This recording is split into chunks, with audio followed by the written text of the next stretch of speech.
Good morning. Welcome to the first of 3 sessions on assessing value-added dairy business expansion. My name is Hal Pepper, and I am a specialist in the University of Tennessee Extension's Center for Profitable Agriculture. We're recording this session today, and we're going to discuss some questions to consider when expanding a value-added dairy business. And then we're going to look at how to use the USDA Value-Added Producer Grant to help fund some of the processing and marketing costs associated with an expansion. The next session on November 16th will discuss the case study of expanding a value-added dairy enterprise at Middle Tennessee State University Creamery. And the final session on November 30th will showcase some spreadsheet tools for analyzing feasibility and profitability. Hello, can you hear me? Yes, sir, we sure can, Dan. Good to hear you. I hope you can hear me. Okay. Well, attendance at all 3 sessions will fulfill one Tennessee Agricultural Enhancement Program special educational requirement in agritourism, fruits and vegetables, or value added. And after the last session on November 30th, we will send an evaluation form to everyone who registered. So please plan to watch your email for the request to complete the evaluation. We've learned from working with our value-added dairy operators through the years that there are several questions related to marketing, size and scale, financial, labor and organizational structure, distribution and quality, and regulatory compliance that should be considered when expanding a value-added dairy enterprise. So if you're expanding a value-added dairy business, you've already established a market for your products. But if you're adding new products or increasing the quantity of products that you currently offer, you will want to think about whether your target market will change. Consider who your customers will be and what market channels you will use to reach them. Are they retail or wholesale customers? And will your mix of retail and wholesale accounts change? And what will it take to service those accounts? What do your customers want from you? And what do they want from your product? And will your product satisfy their wants and needs? Where are your customers located and how will you reach them? How far from your processing facility are they located? And what logistically will be needed to get your product to them in the right packaging and at the right temperature?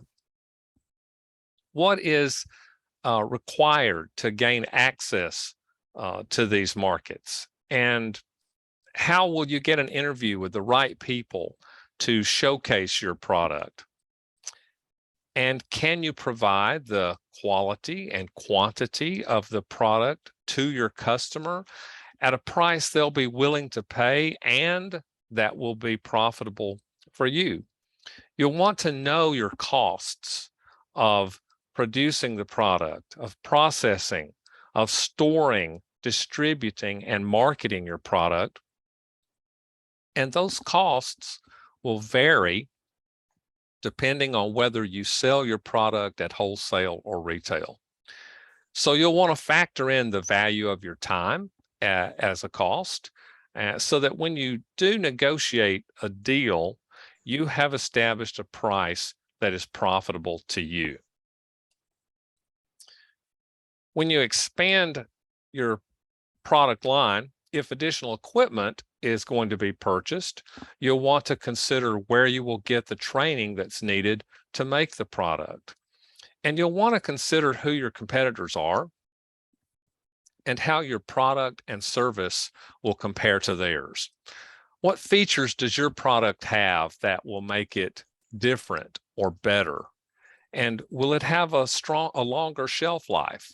Will yours taste better, or does your product have qualities that will appeal to health-conscious customers? When thinking about the size and scale of the equipment and facility needed, it can be challenging to forecast the volume of sales that you'll have and to determine, in advance what size of equipment is going to be needed to manufacture the quantity of product that's needed. So talk to others who have expanded, ask what they might have done differently. We often hear from processors that we have dealt with that the equipment they first purchased was way too small and was inefficient. Sometimes it's possible to remodel or better utilize existing space to accommodate equipment that's needed in an expansion. But other times, the existing footprint of the building and facility just will not lend itself to remodeling, and starting over with a new building may be needed. You want to think about, is there ample space that's available for storage of your containers and ingredients that will be needed when you expand? And you'll want to think about, do you have the space that's needed to store the finished product before it's distributed? If you're bottling a product, think about, can that bottling equipment also be used to make products other than just dairy products, such as juices and teas? There may be opportunities to spread the fixed cost of that equipment over more units of product and thereby lower the cost per unit. And you should also consider what you will do if your business doubles or triples. Is there going to be the room and the capacity to manufacture and store more product if that happens? If three-phase power will be needed in the expansion, do you have access to it? Or can you adapt or modify existing service to provide that?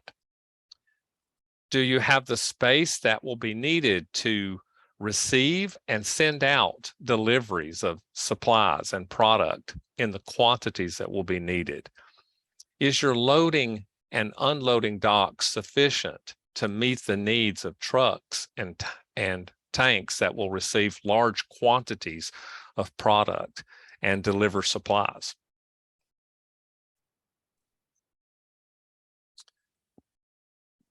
As we think about the financial aspects to expanding, do you have a written business plan? And will your expansion fit within your mission, your goals, and your objectives? Are the business owners, partners, and key personnel all on board with the expansion and all that will be entailed for operations? Will your expansion be sustainable? You'll want to consider where you will get the capital that will be needed to remodel or build the facility and purchase the equipment and operate it. And so you'll also want to think about whether you'll have the cash flow that will be required, and have you projected when shortfalls in cash may occur and where you will get the funds that are needed to keep going.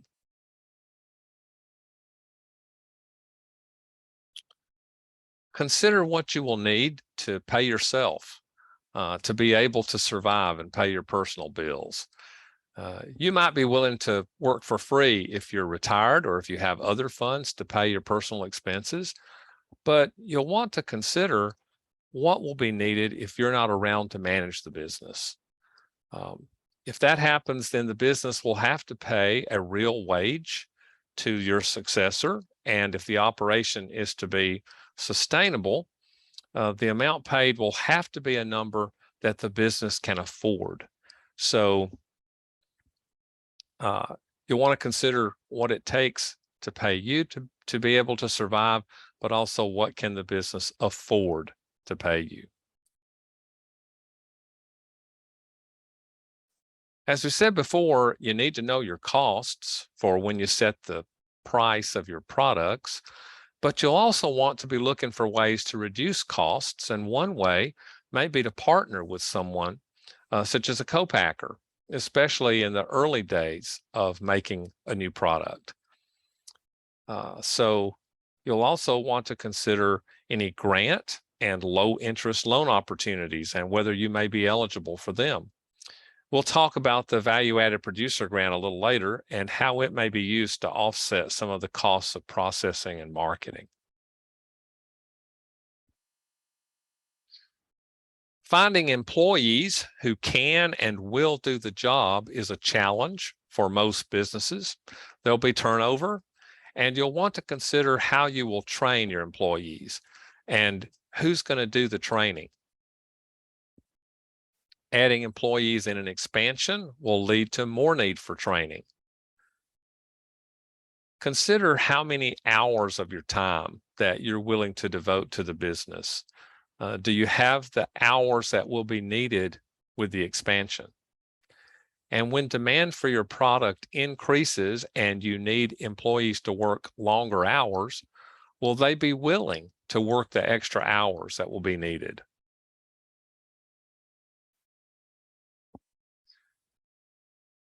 Will you need to hire a manager and or an assistant manager with the expansion? And can the business afford it? Do you have a set of standard operating procedures? And do you have an employee handbook with written job descriptions? And will there be new job descriptions to write?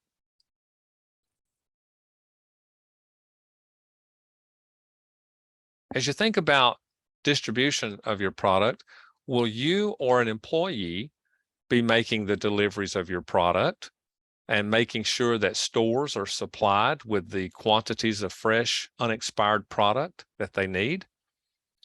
Or will you use a distributor to transport and deliver your product? How will you train the salespeople to make sure that your product is handled and marketed properly? If you're producing, say, ice cream, a high quality ice cream, you're not going to want that to be allowed to thaw while it's being transported. So you'll want to train the people that handle your product to make sure that it is handled and marketed properly. You'll be asked to sign agreements with companies who will sell your products about promotions and specials that they'll want to run with your product. And you'll want to carefully consider the details of those agreements and whether you can meet them and what it will cost you before you sign those agreements.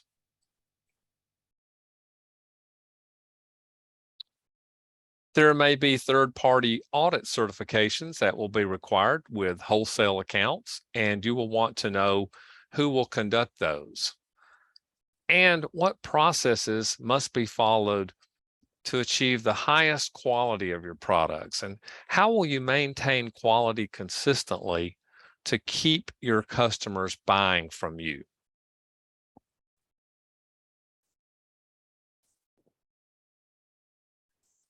You'll want to identify who will be in charge of quality assurance for your products, and you'll want to give them the authority to see that quality is maintained. And you'll also want to establish a credit policy for product that is returned or that can't be sold because it doesn't meet your quality standards.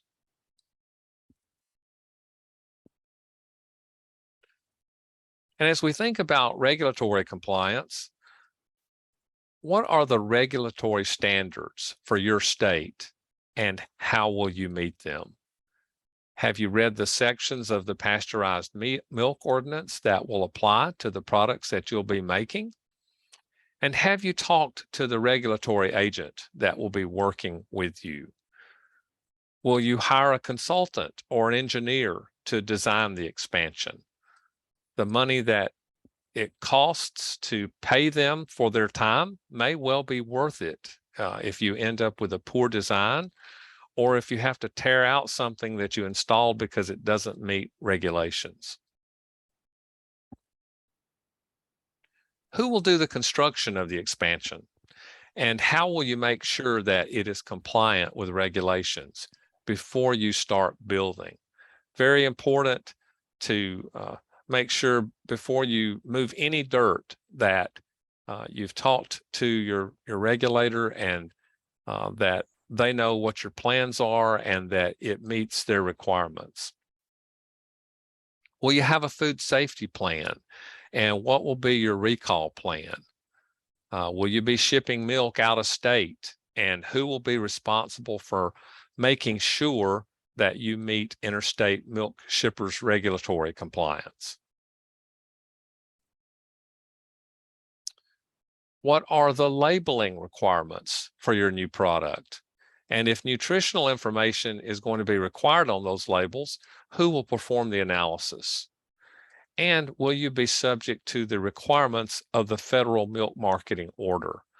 Will you be exempt as a small producer handler from paying into the pool by processing less than 150,000 pounds of fluid milk per month? Or will you go over that quantity and be subject to the Federal Milk Marketing Order requirements of paying into the pool? Okay, so now let's talk about how you might use the USDA Value-Added Producer Grant to reimburse certain costs of processing and marketing. The Value-Added Producer Grant helps producers enter into value-added activities related to processing and marketing of value-added products. The goals of the Value-Added Producer Grant are to generate new products, to create and expand marketing opportunities, and to increase producer income. Priority is given to projects that increase opportunities for small and mid-sized family farms and/or for beginning farmers, veterans, and socially disadvantaged farmers and ranchers. The term value added includes an agricultural commodity or product that has undergone a change in physical state, was produced, marketed, or segregated in a manner that enhances its value or expands the customer base of the product, or is aggregated and marketed as a locally produced food.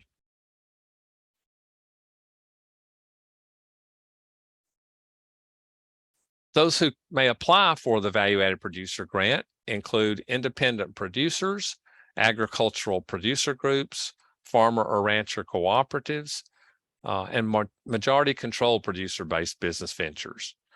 The applicant producer must supply the majority, more than 50%, of the commodity needed for the project and demonstrate the project will expand the customer base and increase revenues. Value-Added Producer Grant funds may be used for planning activities or for working capital expenses that are related to producing and marketing a value-added product. So some examples of planning activities are conducting feasibility studies, developing business plans for processing and marketing the proposed value-added product.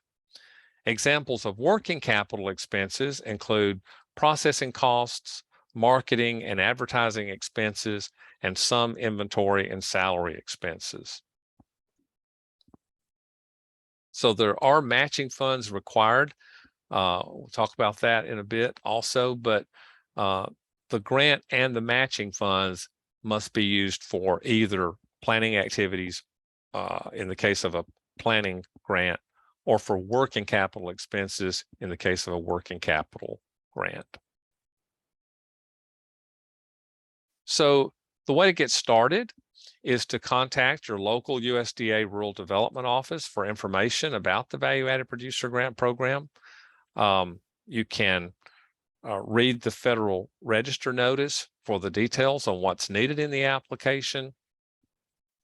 You can look at last year's Federal Register notice and get an idea of what's going to be required, because the application itself doesn't generally change very much from year to year. But I would encourage you to start early. You may need to provide letters of commitment or support from other organizations, a work plan and a budget, and some other information that will take you some time to look up or or complete. So, and there'll be other required forms to fill out. That's part of the application. So you'll want to start early with that. And this value-added producer grant is announced annually. It's usually announced about now in November or possibly early December. And so you'll really want to not wait until the last minute. I've talked to different folks who have done their own application, and many of them say, you know, this is a 60-hour or more process. So you don't want to wait until the week before to try to do all of this. It takes a while to get all this information together. And you know, there are a lot of I's to dot and T's to cross. So the best advice is to start early. If you receive one of these grants, you'll need to send regular financial and performance reports. Your grant agreement will actually tell you how often you need to send those reports, what forms you need to use, what information you need to put in the reports. And your nearest USDA Rural Development Office can answer questions about reports that will be required. There is a matching fund requirement. That's varied a little bit in the past couple of years because there was some COVID relief money that relaxed those matching fund requirements. But generally, there is a standard cost share match of $1 for every $1 in grant funds. And matching funds may be in the form of cash or eligible in-kind contributions. The maximum award for a value-added producer grant for a planning grant is $75,000, and for a working capital grant, it's $250,000. So let's just assume that your working capital expenses of marketing and processing are going to be $500,000. You would apply for a $250,000 grant, and you would provide the match of the other $250,000. The maximum grant length is 3 years, and you're required to begin working on your project within 90 days of receiving the award. You want to be careful not to include ineligible expenses in your application. You can't use grant funds to repair, acquire, or construct a building or a facility, or to purchase, rent, or install fixed equipment. So you really want to pay attention to not having anything in your application that's ineligible. You want your application to be considered and not tossed out because there are ineligible expenses in it. There's also what's known as a simplified application. That's available for working capital projects that request less than $50,000. And if you're applying using the simplified application, there's no requirement for an independent feasibility study or business plan, as there would be otherwise. But you are required to discuss how the project will increase your customer base and increase revenues. The more you can back up your projections with references to third-party sources that support your conclusions, the better. So, you know, if you can have some third parties, an independent consultant or specialist that supports your conclusions, or that, you know, backs up what you are saying that your projected revenue and expenses will be, or other things in your application, the more you can back up your projections with those sources, the better your chances of scoring higher.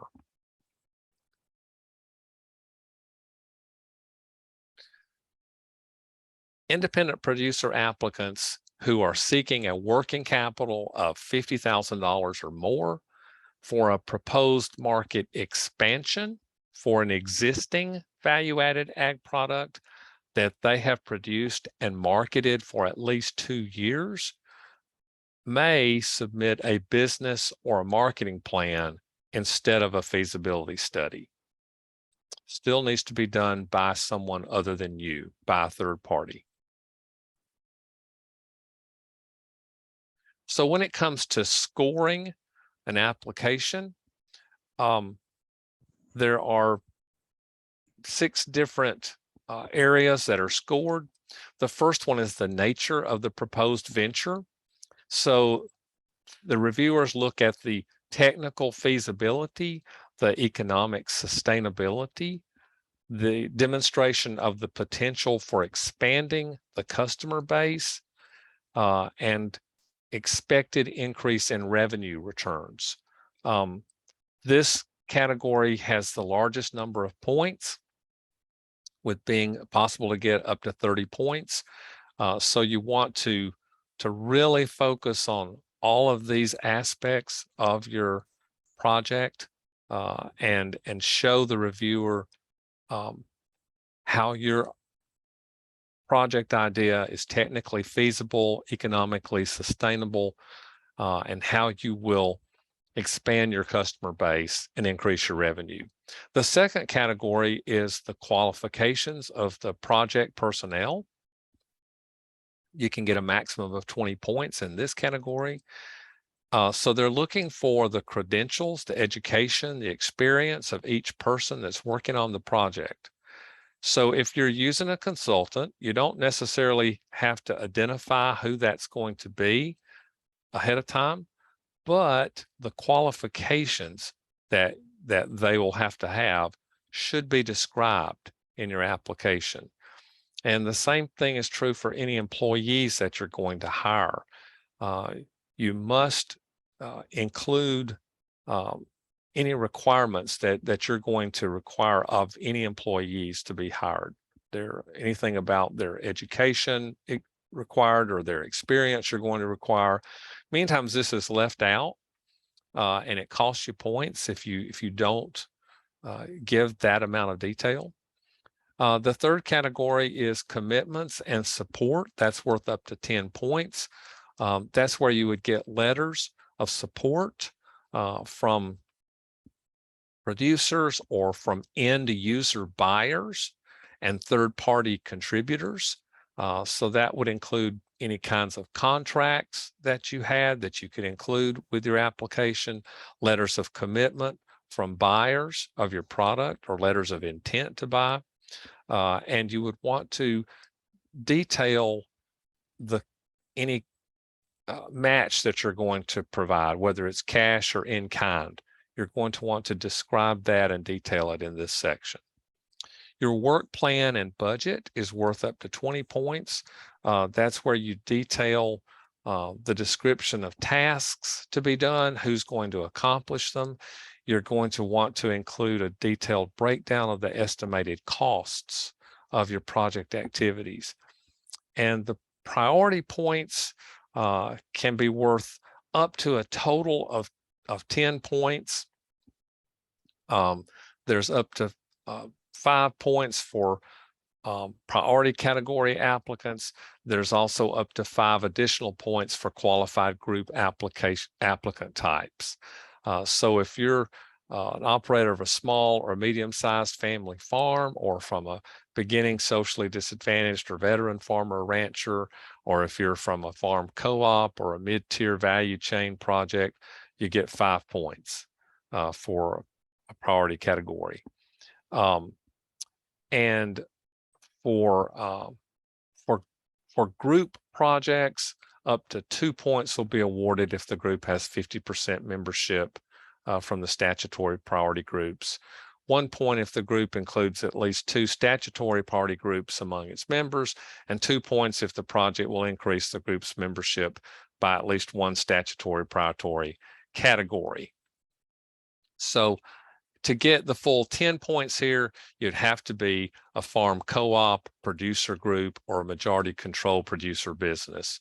But an individual could get 5 points if they met those categories that we mentioned. And finally, administrator points, there's up to 10 points that can be gained here.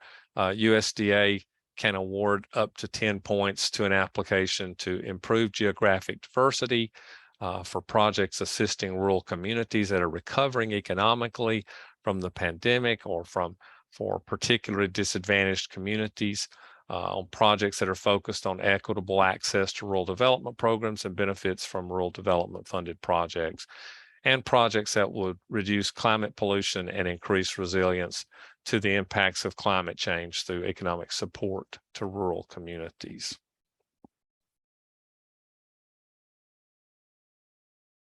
So as we think about resources that exist to applying for the Value-Added Producer Grant Program,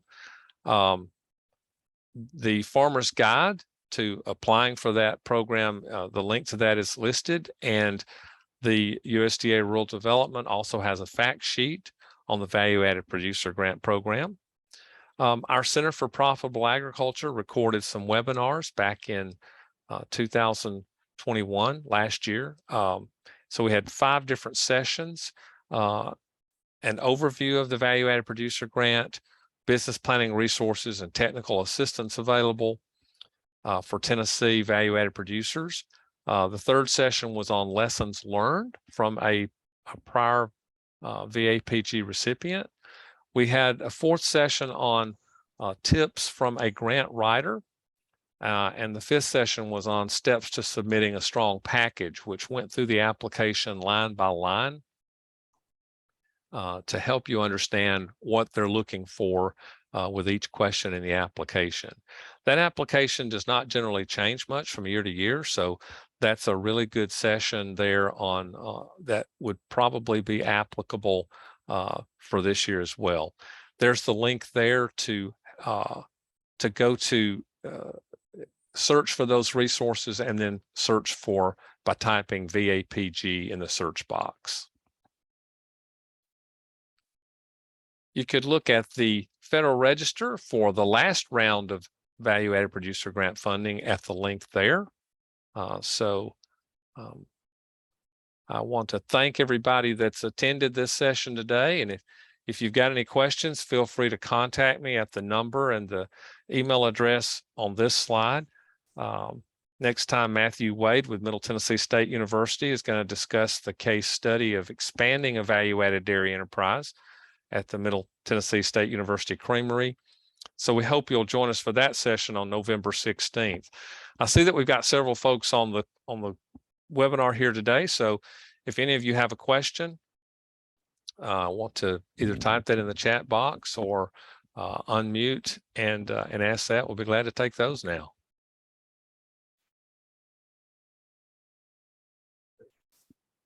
Hal, I've got one question. If you're not majority producer owned and you're a value-added agricultural enterprise, what implications does that have for applying for a value-added producer grant? Yeah, so unfortunately, if you are not a majority owned producer, and that is one of the requirements, you have to be producing more than 50% of the product. You can purchase some product from other producers, but you have to be producing at least 50% of the product yourself in order to apply. You could potentially look at joining with other producers and applying as a group, where that group would have at least 50% of the product that they're processing originating from themselves. Does that answer your question, Shep, or did you have some other comments on that? Well, yeah, but also in terms of like the ownership. So if you've got folks who are owners and maybe they either sit on a board or something like that, but they're not directly involved in production. And then you have some owners that are directly farmers and producers. Does that put you in a different pool of money as far as your application goes? So if you've got a mix of both producers and non-producers that are in an ownership position. That's a good question, Shep. I'm not sure that I know how to respond to that question. I think you would probably want to just check with the rural development folks, USDA Rural Development Office, with your specific situation and ask them how they would view that and whether you would be an eligible applicant. Got you. Thank you so much. Yeah, good question.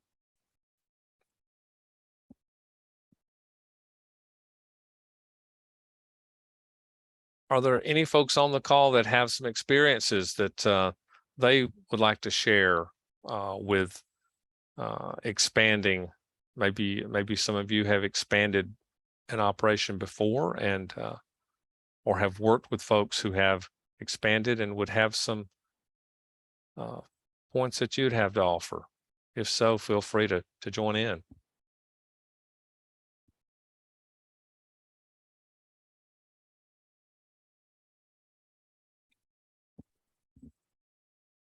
So I've got another question, Hal. Yeah. So related to sort of expanding a value-added and especially a value-added dairy business, I know you've done a lot of farm visits and you've seen a lot of kind of new and fledgling value-added enterprises. What would you say is the most commonly made mistake that people commit right out of the gate? That's a good question. We've talked to a number of producers who have really just built something too small. Maybe the equipment that they purchased. The smaller equipment tends to be more labor intensive, requires more manpower hours to run it. And many times, you know, we're reluctant to buy larger equipment because we're not sure whether we'll have the sales that we'll need to justify that additional expense of the larger equipment. But we've seen folks who have bought the very small microprocessor size equipment who quickly realized that it just wasn't large enough, that there just aren't enough hours in the day to make the product with that equipment because of the small volume that it can generate. So that is one area that we have seen, and also just trying to figure out the best design of where to put the equipment to make everything efficient, to make it to where, or in building a facility, to get a facility that is large enough but not too large, to where folks can move about within the facility and the entire process can be efficient. I think sometimes that's a problem, especially if we don't involve someone like an engineer or a consultant who might really be able to give us some pointers early on to not make those mistakes. I guess those are probably some of the mistakes that we've seen folks make.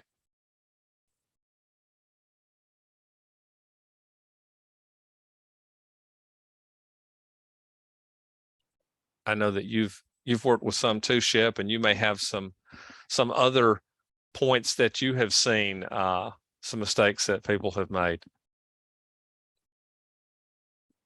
Yeah, well, I think oftentimes it's difficult as you're getting started to understand scale and how much you're actually going to have to sell in order, especially, my background is mostly in fluid milk. And so just really realizing how much milk you're going to have to move out the door in order to sustain your business. And, and also it's important to be conscientious about pricing your product in a way that you can make money.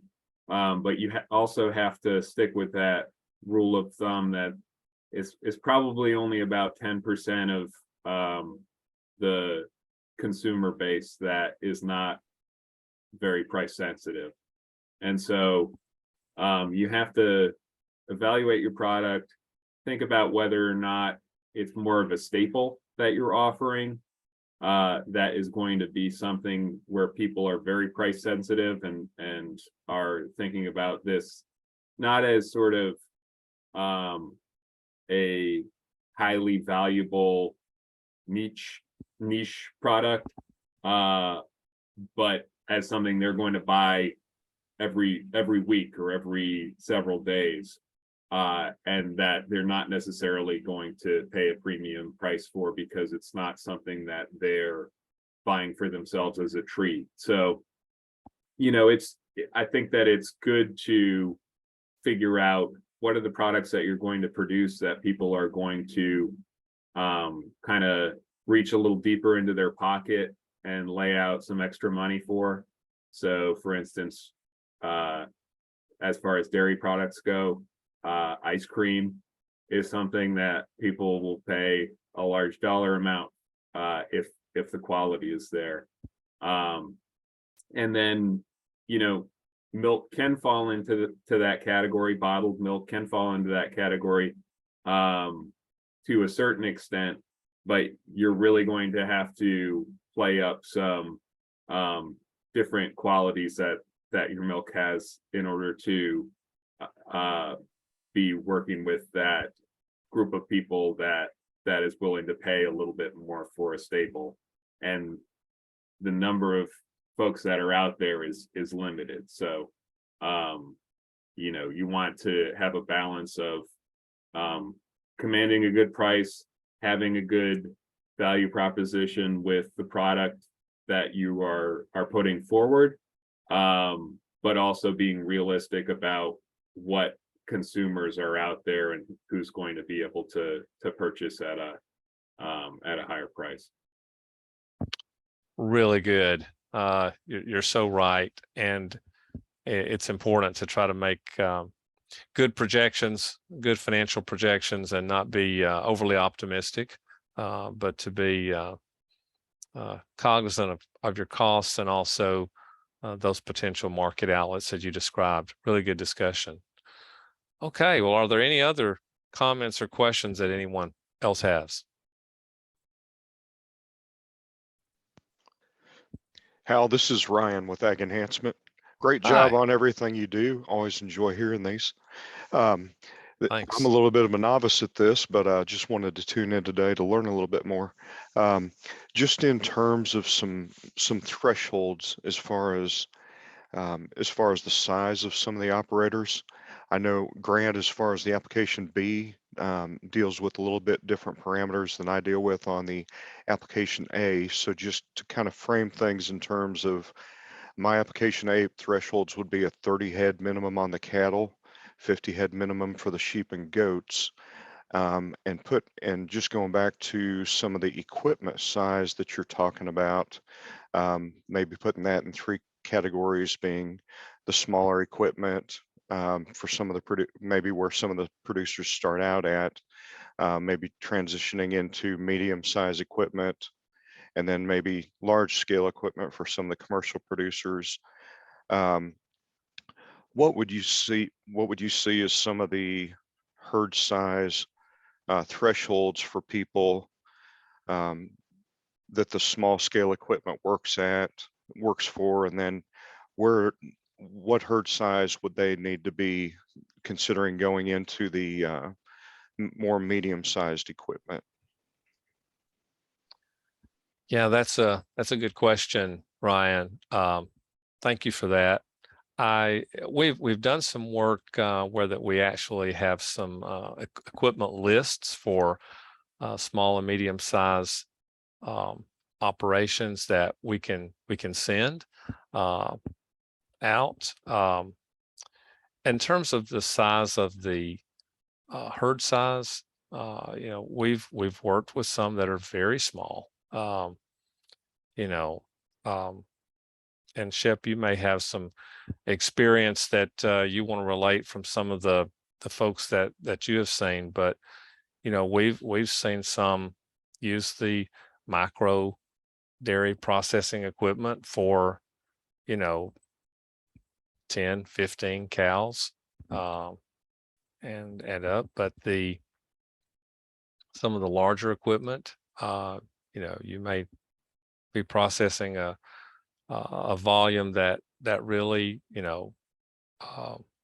75 to 100 cows, so the medium in between, but the specifics on what kind of equipment that is needed, what size of equipment is needed for the volume that you're going to be producing based on the number of animals that you have is going to vary. And I would say, the best thing to do would be to consult with someone with experience in that who can direct you in that. And we can provide you some names of folks, some consultants separately if we need to do that.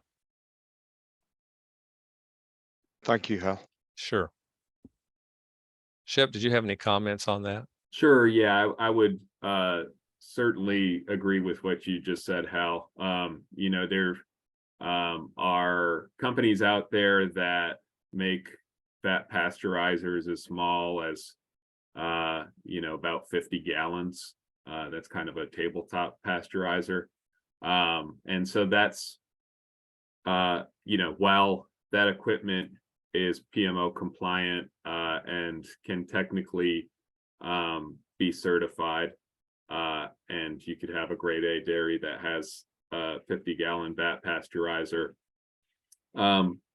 That's really you have to be creating product that's pretty valuable in order for that to get into the area of a business versus an expensive hobby. For dairies that are working with, small dairies that have a value-added component that are working with 30 or 40 cows, probably over 150-gallon vat pasteurizer would be more in the range of what would be practical. And if they're getting to a point where they're pushing production and producing a fair amount of milk, even for a relatively small operation, that is going to end up being a bottleneck as well, having a fat pasteurizer that's that size. So they'd probably look at adding, a second pasteurizer, maybe a little bit larger. And for those really small tabletop units, that might be a good starting point for folks to sort of dip their toe in the end of the pool. And it could be used later on as sort of a pilot unit to test out new products and do some small runs. So anyway, I'm not sure how helpful that is, but just based on some of my experience going to different farms and seeing folks operation, 150 gallons is probably the smallest that you want to work with if you're trying to maximize your efficiency. Thanks, Shep. Really good. Thank you. No problem.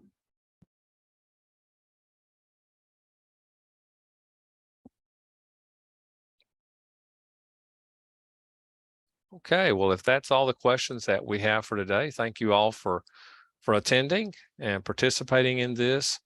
We look forward to your joining us on November 16th for our next session. Have a great day.